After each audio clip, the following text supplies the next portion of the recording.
मैं संध्या सिंह आज फिर हाजिर हूँ आपके सामने एक नया एपिसोड लेकर मैच मेकिंग का।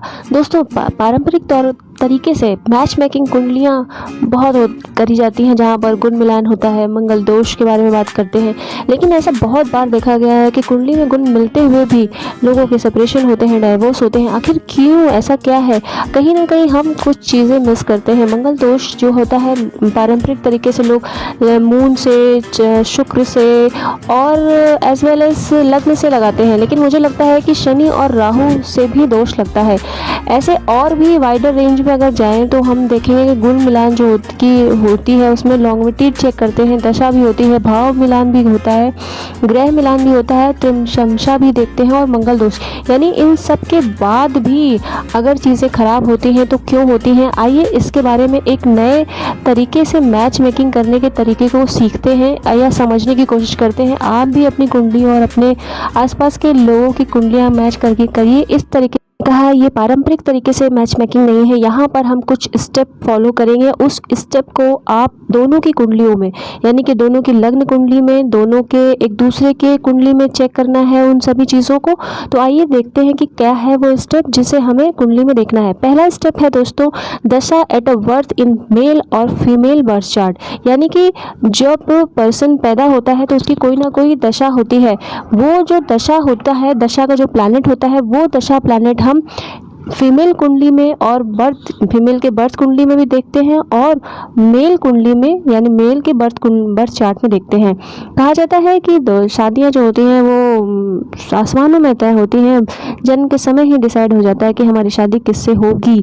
अगर ये दशा का संबंध एक दूसरे के 7th हाउस से और 7th लॉर्ड से अगर बनता है तो कहा जाता है कि ऐसी शादी को कंसीडर करना चाहिए। अगर ये चीज़ें मैच नहीं करती हैं तो कोशिश कीजिए कि ये शादी को कंसीडर ना किया जाए।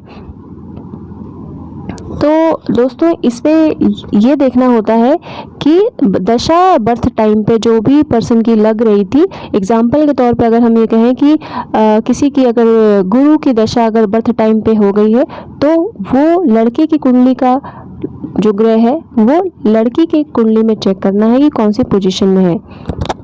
सेकेंड स्टेप है लग्न लॉर्ड ऑफ D9 चार्ट। दोस्तों दूसरा स्टेप ये होता है कि नवमांश में जो लग्न उदय होती है, जो मेल चार्ट में भी देखना है और फीमेल चार्ट में भी देखना है। इंडिविजुअल चार्ट में भी लग्न लॉर्ड को चेक करना है और एक दूसरे के चार्ट में भी वो लग्न लॉर्ड को चेक करना है।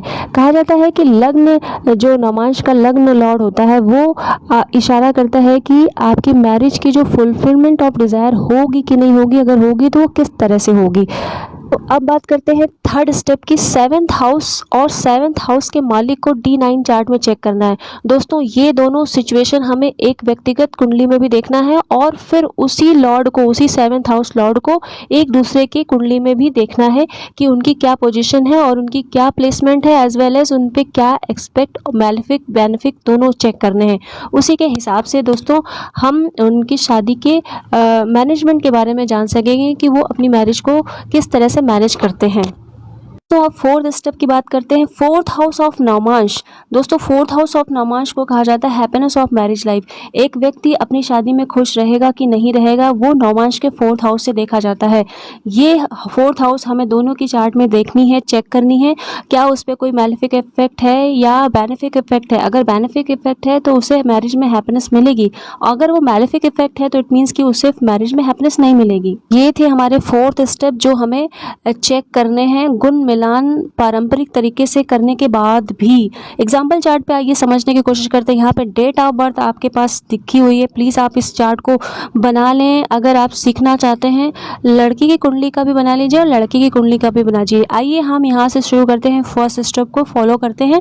दोस्तों फर्स्ट स्टेप फॉलो करते हैं तो हमारा फर्स्ट स्टेप था दशा एट अ बर्थ, यानी कि मेल चार्ट में दशा एट अ बर्थ थी शनि में गुरु, और वही शनि गुरु जो है फीमेल चार्ट में जो है वीनस के साथ है वीनस जो है 7th लॉर्ड है फीमेल चार्ट में, और यहाँ पर लग्न भी कनेक्शन बना रहा है। अब आइए देखते हैं फीमेल चार्ट में जो बर्थ दशा थी वो केतु में गुरु थी। अब हम देखेंगे कि मेल चार्ट में केतु की क्या पोजीशन है। केतु यहाँ पर 7th हाउस में है और गुरु जो है यहाँ पर 7th लॉर्ड बना है और केतु का एस्पेक्ट भी है फीमेल चार्ट में। तो ये मैचिंग जो है ये सर्टिफाई नहीं करती है कि क्वालिटी ऑफ मैरिज होगी कि नहीं होगी, लेकिन फिर भी अगर ये दोनों चीज़ें मिलती हैं तो हमें मैरिज के लिए कंसिडरेशन करना चाहिए। नेक्स्ट स्टेप फॉलो करते हैं लग्न लॉर्ड ऑफ D9 चार्ट। दोनों का D9 चार्ट का जो लग्न लॉर्ड है हम पहले देखेंगे कि क्या है। मेल का जो लग्न लॉर्ड है वो लग्न लॉर्ड ऑफ नौमांश है, वो सैटर्न है। सैटर्न जो है नौमांश चार्ट के फीमेल के नौमांश चार्ट में चेक करेंगे तो सैटर्न की जो प्लेसमेंट है 6th हाउस में विद द मून और वीनस है, और एज वेल एज गुरु का एस्पेक्ट भी है। यहाँ पर मेल को अपनी फुलफिल डिज़ायर करने में प्रॉब्लम आएगी, लेकिन बेनिफिक रिलेशन होने की वजह से वो इस चीज़ को उस चीज़ को मैनेज कर लेगा।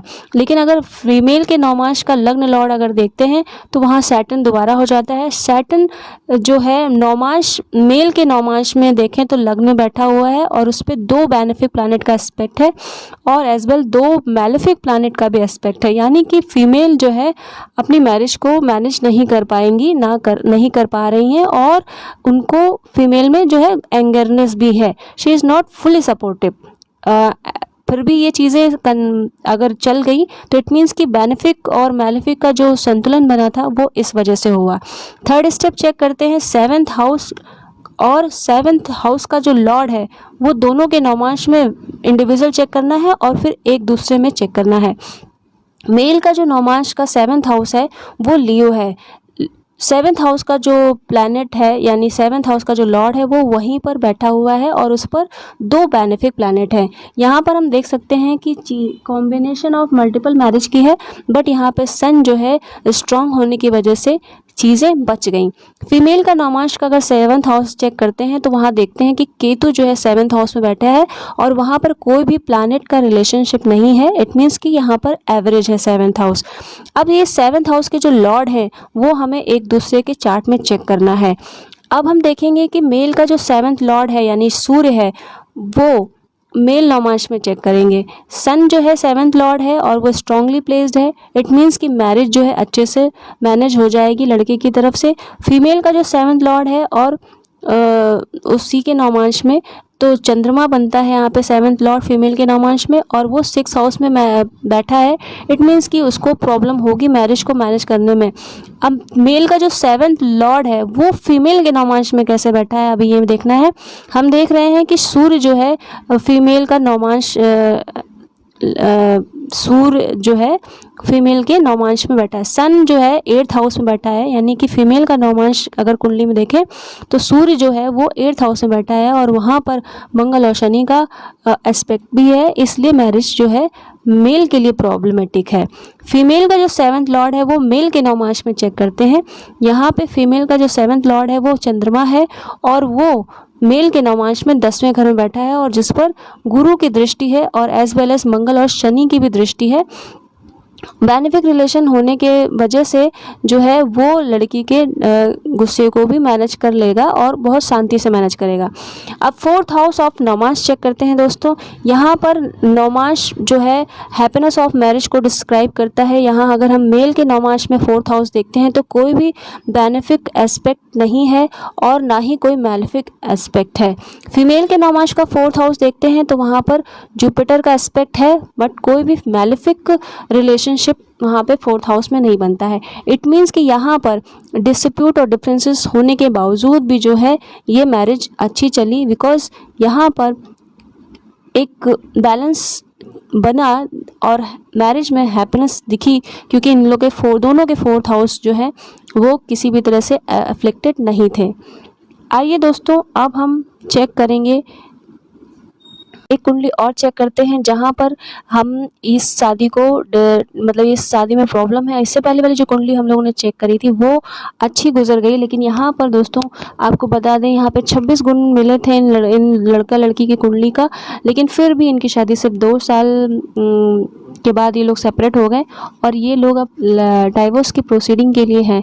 आइए देखते हैं कि दशा एट द बर्थ मेल की जो चल रही थी वो मंगल में शुक्र चल रहा था। मंगल में शुक्र जो है लड़की की कुंडली में लग्न में ही बैठा हुआ है और वहीं पर फीमेल की जो दशा बर्थ थी वो राहु में शुक्र थी। अब राहु में शुक्र अगर हम मेल चार्ट में देखें तो राहु लग्न में बैठा है और वीनस यानी कि शुक्र जो है वो 7th लॉर्ड बना है। अब लग्न लॉर्ड ऑफ D9 चार्ट देखते हैं, यानी कि D9 दोनों के नवमांश का लग्न लॉर्ड देखते हैं। मेल के चार्ट में लग्न लॉर्ड मरकरी है और फीमेल नवमांश मरकरी जो है वो 8th हाउस में केतु और शनि के साथ बैठा है और उसके ऊपर गुरु और शुक्र सूर्य का भी प्रभाव है। तो फीमेल इज़ नॉट सपोर्टिव। अब फीमेल के D9 चार्ट में देखते हैं जो उसका लग्न लॉर्ड है वो जुपिटर है और जुपिटर की जो पोजीशन है मेल के नवमांश में, जुपिटर 2nd हाउस में सूर्य के साथ बैठा है और शनि के साथ बैठा है और उस पर कोई भी बेनिफिक एस्पेक्ट नहीं है, यानी कि दोनों में प्रॉब्लम दोनों तरफ से है। अब सेकंड स्टेप चेक करते हैं 7th हाउस का लॉर्ड और 7th हाउस की जो पोजीशन है। 7th हाउस मेल नवमांश में अगर देखें तो सेजिटेरियस है, वहाँ पर कोई भी प्लैनेट नहीं है और कोई भी प्लैनेट का एस्पेक्ट नहीं है, यानी कि हाउस नॉर्मल है। अब फीमेल नवमांश का 7th हाउस देखते हैं तो वहाँ जेमिनी बनता है और वहाँ पे कोई भी प्लैनेट नहीं है और ना ही किसी भी ग्रह का एस्पेक्ट है, इट मीन्स कि हाउस नॉर्मल है। अब 7th लॉर्ड ऑफ मेल नवमांश का देखते हैं तो 7th लॉर्ड जुपिटर बनता है मेल नवमांश में और वो 2nd हाउस में विद द सन और सैटर्न बैठा है। It is not good association, ये अच्छा एसोसिएशन नहीं है और मैरिज को मैनेजमेंट करने में प्रॉब्लम आएगी।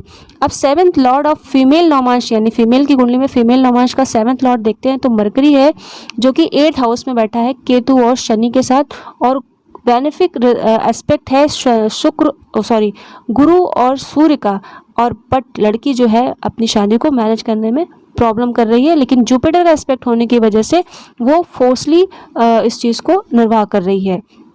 7th lord of male in female navamsa, अब मेल की कुंडली का जो मेल के नवमांश की कुंडली का जो 7वां भाव का जो मालिक है वो फीमेल में हम चेक करेंगे। जुपिटर जो है फीमेल नवमांश में देखना है, जुपिटर जो है बैडली अफ्लेक्टेड है और उसका संबंध अच्छा नहीं है। अब 7th lord of female in a male navamsa देखना है, मरकरी जो है 6ठे भाव में मेल नवमांश में बैठा हुआ है और ये अच्छी पोजीशन नहीं है और वहाँ राहु और चंद्रमा होने की वजह से ये रिलेशन दोबारा से अच्छा नहीं हुआ। अब 4th हाउस नवमांश अगर चेक करें दोनों का तो लड़के का जो 4th हाउस है वो खाली है और उस पर मंगल और शनि की एस्पेक्ट है, इसीलिए यहाँ पर कोई भी हैप्पीनेस इन मैरिज नहीं है। 4th हाउस ऑफ फीमेल नवमांश में अगर चेक करें तो चंद्रमा और शुक्र वहाँ बैठे हुए हैं और उस पर कोई भी मैलेफिक एस्पेक्ट नहीं है, तो she has a happiness in marriage, but उसके लिए उसकी शादी अगर अच्छी चलती तो उसके लिए उसको 4th हाउस वाले पर्सन जिसके 4th हाउस अच्छा होता उससे शादी करनी चाहिए थी। तो दोस्तों ये एक अलग तरीके से मैचिंग ऑफ हॉरोस्कोप है और प्लीज़ आप लोग भी अपनी अपनी कुंडली में चेक करें। तो इस तरह से भी कुंडली मैचिंग करनी चाहिए, क्योंकि पारंपरिक तरीके से भी मैचिंग करने के उपरांत भी अगर प्रॉब्लम्स आती है तो दोस्तों एक नया तरीका है, एक नई रिसर्च है जो कि मैंने कहीं से सीखी, मैंने कहीं से पढ़ी, आप सब लोगों के सामने प्रस्तुत की। आपको पसंद आए तो प्लीज़ लाइक एंड शेयर ज़रूर कर दीजिएगा और अगर आपकी कोई क्वेरी है तो प्लीज़ हमें संपर्क करें, हमें बताएं और इस तरह से भी दोस्तों कुंडली की मैचिंग करके देखिए एक बार और प्लीज़ शेयर करिए अपने अनुभवों को। तब तक के लिए मैं अब चलती हूँ, आपके से इजाज़त लेकर फिर आऊँगी एक नए किसी एपिसोड के साथ। तब तक के लिए धन्यवाद, शुक्रिया।